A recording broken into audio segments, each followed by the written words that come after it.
Film diawali dengan adegan perampokan yang dilakukan secara sistematis dan terstruktur di Macau, Asia Bank. Kelompok pencuri yang canggih ini mengincar salah satu berangkas berisi dokumen uang kripto sejumlah 500 juta dolar Hong Kong. Pihak kepolisian yang tak kalah canggih pun segera mengirim tim lapangan ke lokasi. Sementara di kantor, tim pemantau yang berada di bawah pimpinan Madam Wang mulai mengaktifkan AI pengintai untuk memantau pergerakan komplotan perampok. Namun anehnya, saat tim pemantau sudah memastikan para perampok berhasil dikepung, ternyata semua itu hanya ilusi kamera semata. Kenyataannya, tim lapangan tidak menemukan keberadaan target di lokasi. Usut punya usut, salah satu anggota dari geng perampok tersebut merupakan hacker jenius yang bisa meretas rekaman CCTV. On out. Keesokan harinya, tim polisi mendatangi pemilik berangkas dan membawanya ke kantor untuk dimintai keterangan. Namun si pemilik mengungkapkan bahwa dokumen yang dicuri hanya sebagian dari password uang kripto. Tanpa sebagiannya lagi, maka uang tidak dapat dicairkan. Berdasarkan keterangan itu, tim polisi yakin para perampok saat ini mengincar data lengkapnya. Dan dugaannya benar, geng perampok tersebut kini mulai beraksi di gedung JH Digital Asset Management. 今日正在非法截取敏感資料，千祈唔好擅自行動。Wandola. Mereka pun berhasil menyusup ke pusat data dan mencuri portofolio aset kripto milik para jutawan yang bernilai fantastis. Saat Simon si hacker handal mulai melakukan transfer data, pihak kepolisian datang sehingga perampok yang berada di lapangan langsung lari kocar-kacir.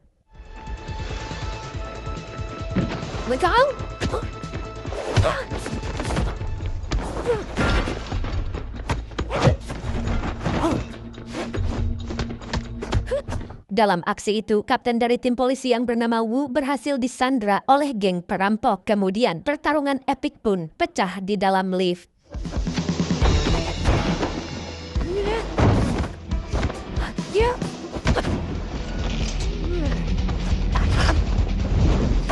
Sayangnya, Kapten Wu dapat dikalahkan oleh geng perampok dan begitu mereka sampai di lantai teratas, geng perampok langsung melarikan diri menggunakan parasut. Tak mau kehilangan jejak, Kapten Wu pun nekat terjun dari puncak gedung pencakar langit.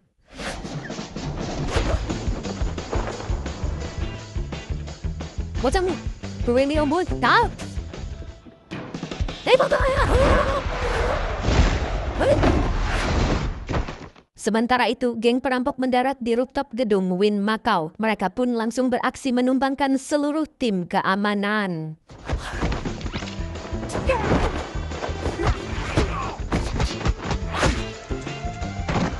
Di sini, lagi-lagi mereka tiba-tiba menghilang dari rekaman CCTV yang dipantau tim kepolisian. Dan hal itu tentu saja merupakan ulah Simon. Kemudian, geng perampok melarikan diri dari gedung Wynn Macau menggunakan taktik penyamaran yang sangat epik.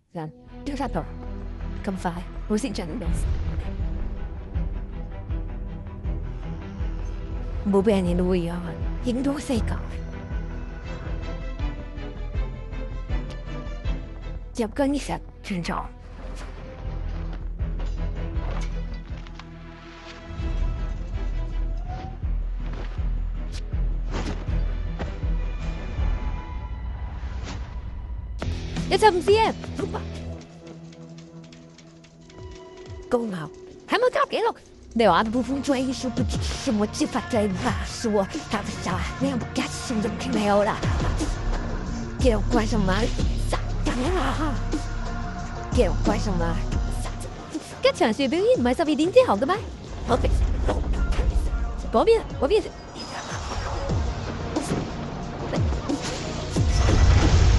Check deh. Berkat kecanggihan dan keahlian mereka mengecoh polisi, tim kepolisian pun gagal menjalankan misi menangkap geng perampok kelas kakap tersebut. Alhasil, sang pemilik 500 juta dolar mengamuk dan mengutuk polisi, menganggap mereka hanyalah sekumpulan makhluk yang tidak berguna, yang di Konoha juga nggak jauh beda. Kegagalan itu membuat nama baik kepolisian terancam sehingga kepala polisi langsung mengadakan rapat darurat. Dalam rapat itu, Madam Wang mengusulkan untuk memanggil ahli yang digadang-gadang bisa memperbaiki kegagalan ini. Yang tak lain dan tak bukan ialah Akang Jackie Chan yang di sini menjadi pensiunan detektif ahli pelacakan bernama Wong Tak Chung. Di sepanjang karirnya, beliau ini sudah menuntaskan ratusan kasus besar dan hanya ada satu titik hitam yang menjadi penyesalan besar bagi Wong, yaitu sebuah kecerobohan yang membuat sahabatnya sesama polisi gugur saat bertugas. Hayamak. Lalu keesokan harinya, dua polisi ditugaskan untuk memata-matai Wong, yaitu Liu dan seorang poluan bernama Qiu. Singkat cerita, Qiu mengikuti Wong sampai ke sebuah restoran. Namun tak disangka-sangka, Wong langsung mengetahui kedoknya. Di sini juga terungkap kalau ternyata Qiu adalah anak dari almarhum sahabatnya Wong. Qiu pun segera menyampaikan tujuannya membuntuti Wong, yaitu untuk mengajak sang legend kembali menjalankan misi kepolisian. Maka besoknya, Wong datang ke kantor polisi Macau dan bertemu Madam Wang beserta jajarannya. Di sini, dia lalu diperlihatkan dengan rekaman CCTV yang berhasil menangkap pergerakan geng perampok di gedung Win. Dalam sekali lihat, Wong langsung dapat mendeteksi para komplotan perampok yang menyamar. Oke. 你點發現㗎？佢哋幾個人一出現就先問監控，應該之前踩過線，知道監控喺邊度。Kamu acuin, inggo wiko cuy. Setelah itu, Wong lantas memimpin tim untuk kembali mengecek rekaman CCTV dan mencari wajah orang-orang yang diduga menjadi bagian dari perampok. Hingga akhirnya mereka mendeteksi seseorang yang dicurigai sebagai pemimpin geng perampok itu. Penemuan tersebut langsung dibahas dalam rapat. Wong menduga dia adalah Fu Longsheng, yaitu mantan pasukan khusus yang pernah tergabung dalam tim elit pembunuh bayaran. Beliau dijuluki sebagai The Shadow karena selalu berhasil lolos dari buruan polisi. Namun sejak tahun 1999 sosoknya lenyap tanpa jejak.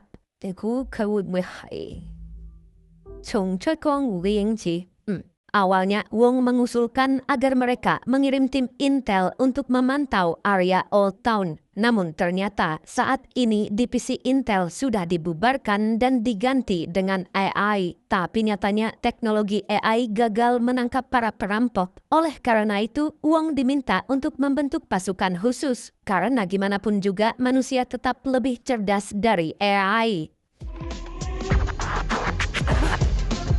Sementara di tempat lain, Pulong alias The Shadow mengamuk kepada anggotanya yang dianggap telah membuat dirinya tertangkap oleh kamera CCTV, yang mana seumur-umur hal itu belum pernah terjadi. Dia marah besar karena sekarang nyawanya beserta timnya terancam. Dia bahkan hampir membunuh Simon. Beruntung si Wang, kakak kembarnya Simon, dapat mencegahnya tepat waktu.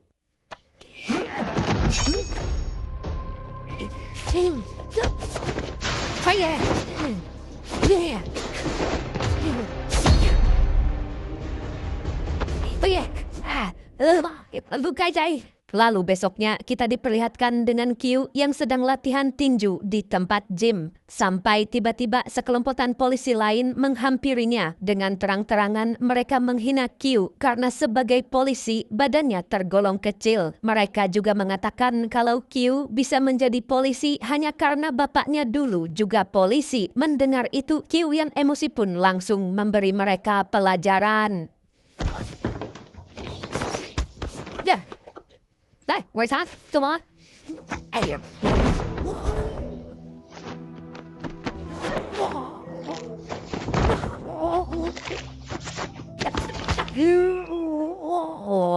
Wong pun melihat bagaimana aksi Qiu yang kecil-kecil cabai rawit. Dari sini, dia mulai tertarik dengan kegigihan gadis itu. Dan ternyata, Wong punya janji dengan dirinya sendiri untuk menjaga Qiu sebagai bentuk pertanggungjawaban terhadap mendiang rekan kerja sekaligus sahabatnya.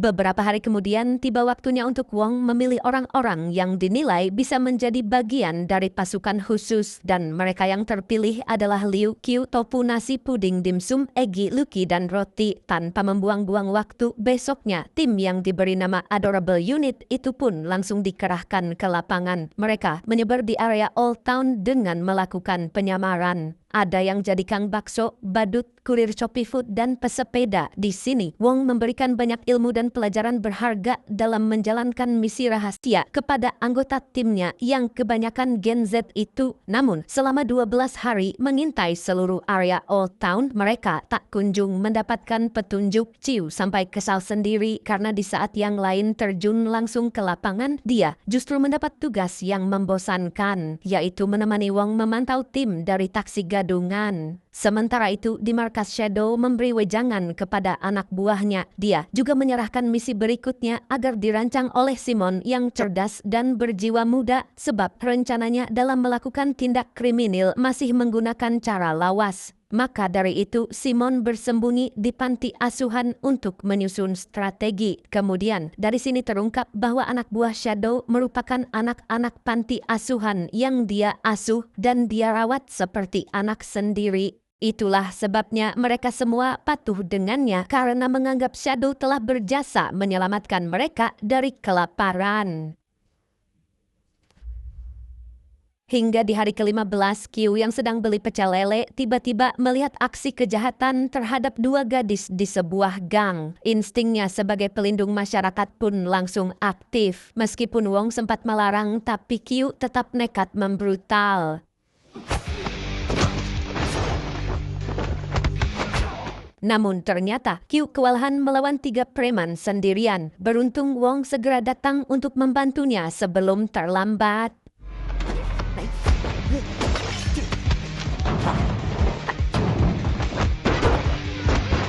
Lalu begitu mereka kembali ke mobil, Wong langsung mengomeli Qiu atas tindakan nekatnya itu. Meskipun mereka polisi, tapi situasinya tidak tepat karena identitas mereka bisa terbongkar dan diketahui oleh musuh. Di sini, Wong menceritakan kenapa dia sangat marah, yaitu karena dia juga pernah melakukan kecerobohan yang sama di mana saat sedang dalam misi pengintaian bersama ayahnya Qiu, dia kebelet ingin menyelamatkan seorang bocah yang hendak diculik. Akibat dari tindakan heroik di waktu yang tidak tepat itu, si target yang merupakan mafia garam Cina langsung mengetahui identitas mereka sebagai intel. Saat itulah ayahnya Qiu berakhir tewas dibunuh oleh musuh. Hal tersebut menjadi titik hitam dalam karir Wong sekaligus sebagai penyesalan terbesarnya dalam hidup.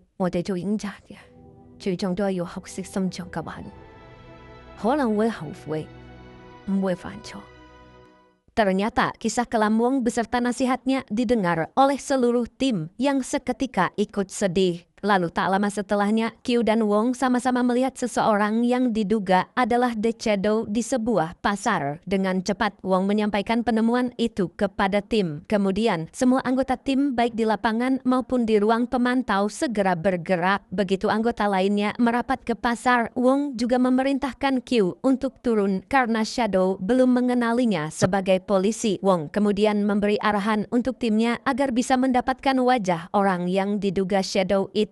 Sementara Qiu berpura-pura mencari anting di kolong meja dan saat itulah akhirnya dapat dipastikan bahwa target telah dikunci. Kai, Feng Dai Sao, Mulu kamu. Soyo ya, good job. Setelah itu, Qiu mengikuti Shadow sampai naik lift sebuah rusun dan berpura-pura menjadi penghuni rusun. Akan tetapi, Shadow mulai curiga bahkan sudah mengeluarkan pisau lipatnya untuk menyerang Qiu. Beruntung Wong yang memiliki otak cerdas dan sudah berpengalaman menghadapi penjahit kelas kakap lagi-lagi menyelamatkan Qiu dengan mengaku menjadi ayahnya gadis itu. Dia juga menggunakan taktik yang berhasil membuat mereka tidak dicurigai lagi oleh Shadow. Selain itu, berkat teknik apel busuknya Wong, tim pemantau dapat mengetahui di lantai mana Shadow tinggal. Karena di apel busuk itu, Wong memasang sebuah kamera tersembunyi.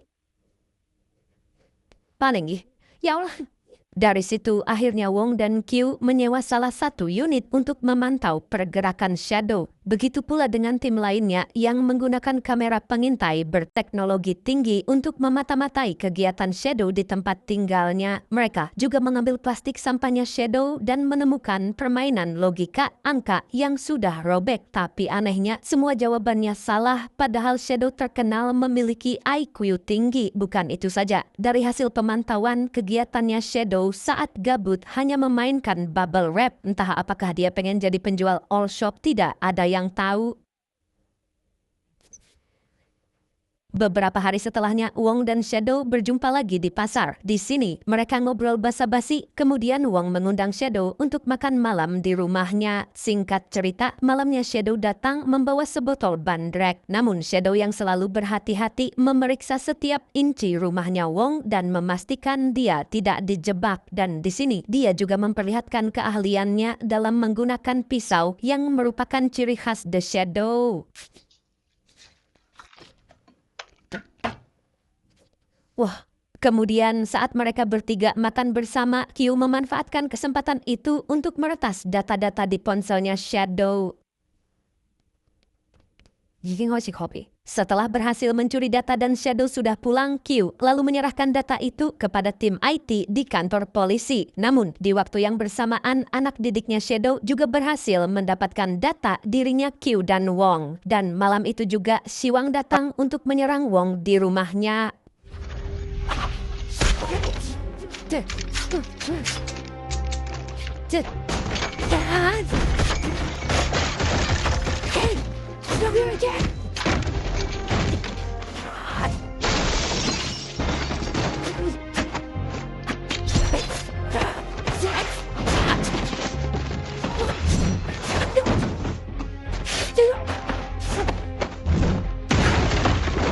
Akan tetapi, kecanggihan teknologinya polisi kalah dengan kecanggihannya Simon yang bisa menyabotase rekaman CCTV. Hingga tak lama kemudian, Liu menyadari bahwa yang ada di pantauan CCTV bukanlah Q. Bertepatan juga dengan Q yang tiba di kantor polisi. Lantas Kapten Wu segera mengerahkan backup untuk membantu Wong. Siwang yang diberitahu adiknya bahwa polisi akan datang pun cepat-cepat melarikan diri dari sana.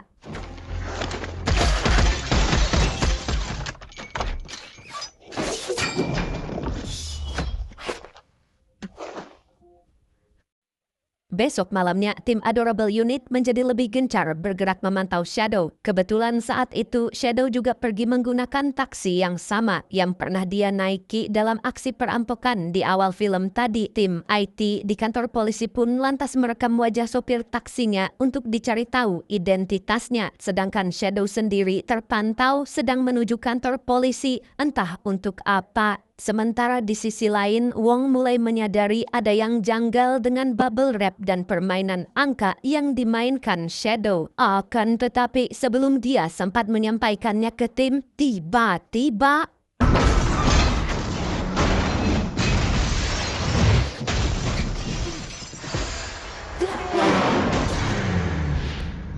mobil yang dinaiki Wong dan Q ditabrak tepat di depan markas polisi dan pelaku yang merupakan sekelompok pembunuh bayaran itu pun menyerang kantor polisi Makau dengan brutal.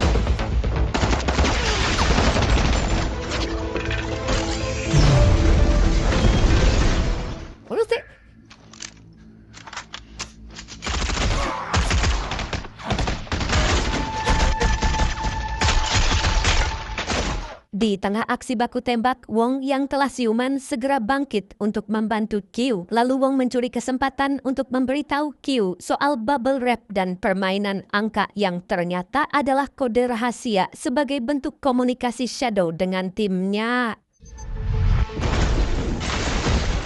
Di sisi lain, Shadow dan Siwang yang berhasil mengelabuhi polisi kini tiba di panti asuhan. Namun, tanpa sepengetahuannya, dua anggota polisi diam-diam membuntutinya. Situasi semakin mencekam saat ruang pemantau di kantor polisi tiba-tiba mati lampu. Sementara itu, Shadow yang bermaksud menemui Simon justru dikepung oleh puluhan preman. Lalu pertempuran pun pecah dengan Shadow sendirian melawan pasukan jamet.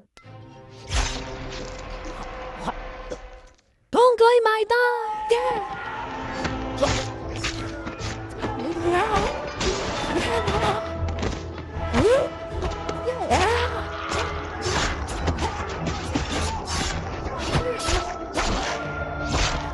sini, kita diperlihatkan seberapa OP-nya Shadow, sang mantan pembunuh bayaran yang selalu lolos dari kejaran polisi. Sementara di waktu yang bersamaan, Wong tengah menghadapi pasukan pembunuh pembayaran.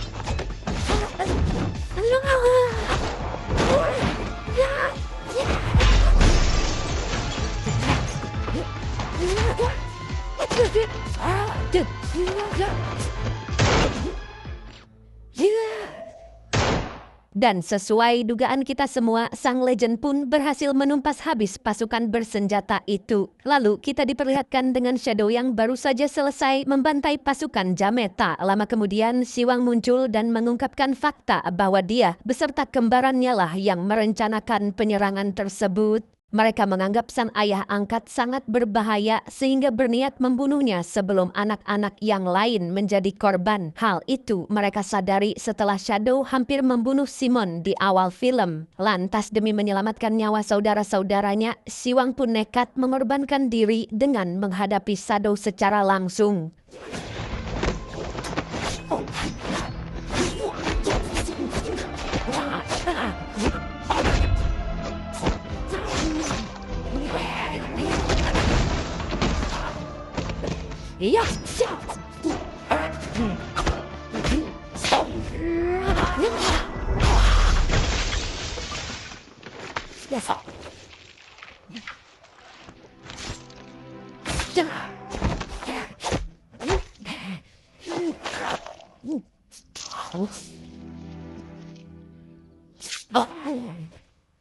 Sementara di luar, tim kepolisian mulai menggerebek panti asuhan. Bersamaan dengan itu, tiba-tiba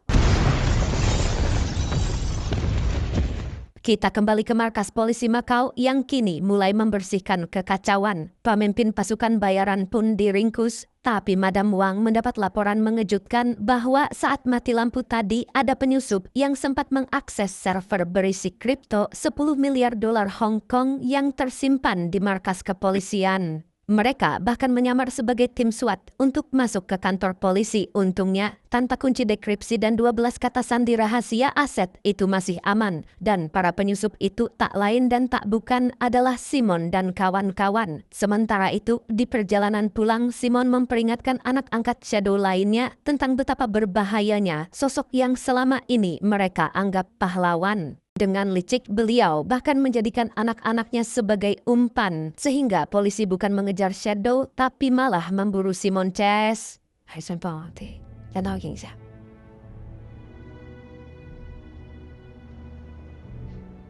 Adegan beralih ke panti asuhan, di mana di antara reruntuhan bangunan akibat ledakan bom, tak disangka-sangka Shadow masih hidup. Namun naas, Siwang sang anak emas telah tewas.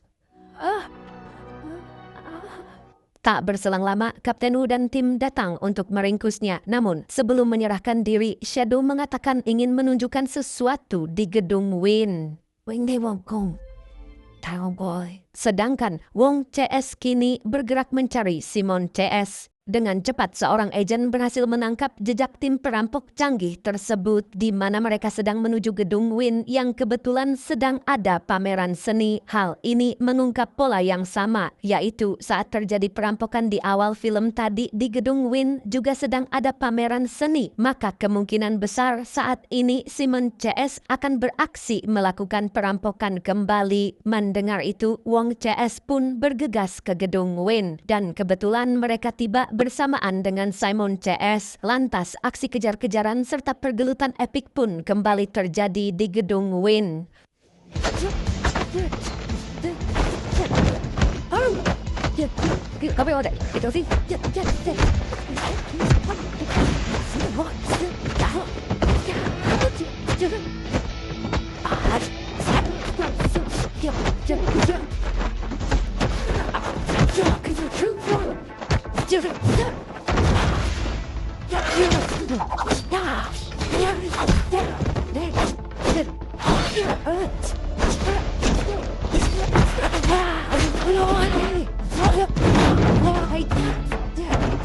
Di sisi lain, Shadow yang sedang dalam perjalanan ke gedung Win mendapat panggilan dari Simon lewat HP-nya polisi. Setelah mereka bercakap-cakap sebentar, Shadow mengembalikan ponsel itu ke Kapten Wu. Namun, inilah yang terjadi.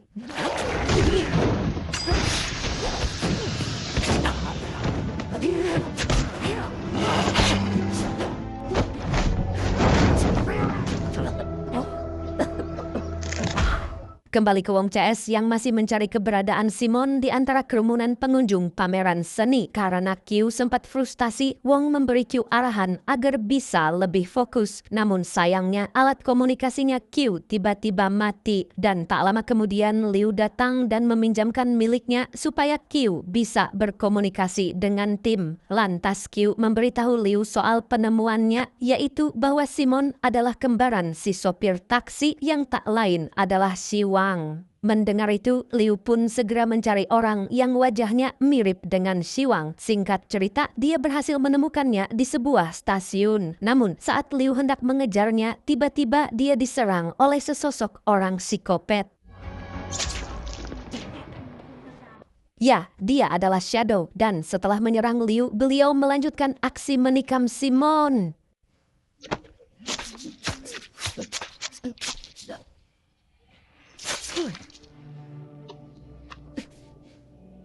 Shadow, betrayal, grateful, blind. Sementara itu, Liu yang sakaratul maut sempat menyampaikan ciri-ciri pakaiannya Shadow kepada Q.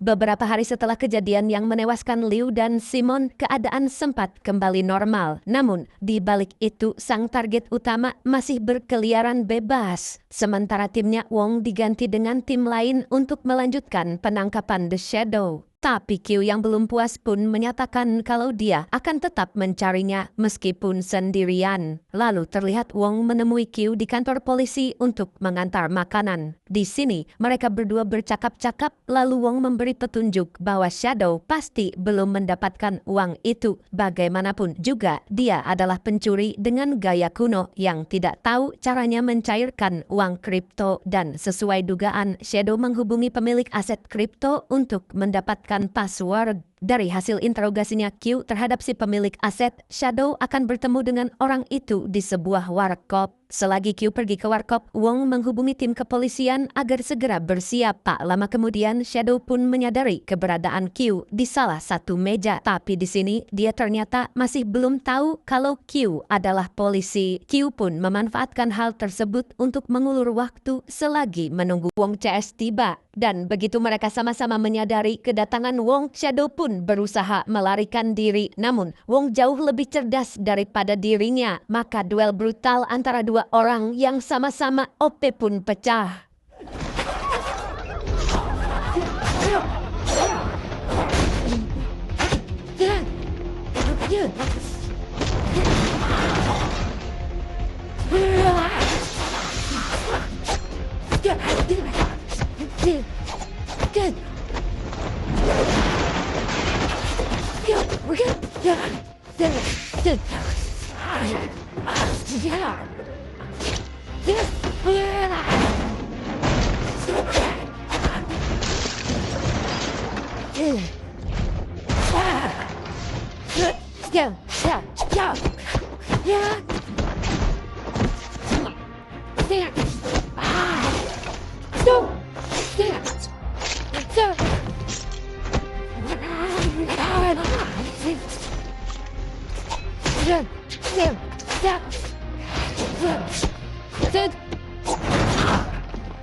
Ah, yeah.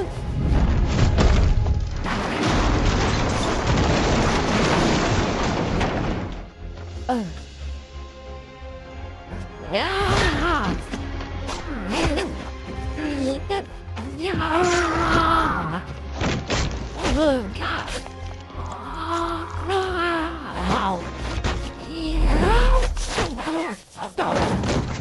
Sayangnya, Wong berhasil ditumbangkan oleh Shadow. Dia bahkan tidak sanggup mengejar sosok psikopat itu dan menyerahkannya kepada Q berbekal insting serta ilmu yang pernah diajarkan Wong kepadanya. Q pun akhirnya bisa mendapatkan jejaknya Shadow. Dia lalu menghubungi tim kepolisian agar segera berpencar ke semua titik jalan keluar demi mencegah Shadow kabur. Berkat arahan Q, kini The Shadow terkepung oleh tim kepolisian. Shadow yang terpojok pun sempat berusaha menyerang Q.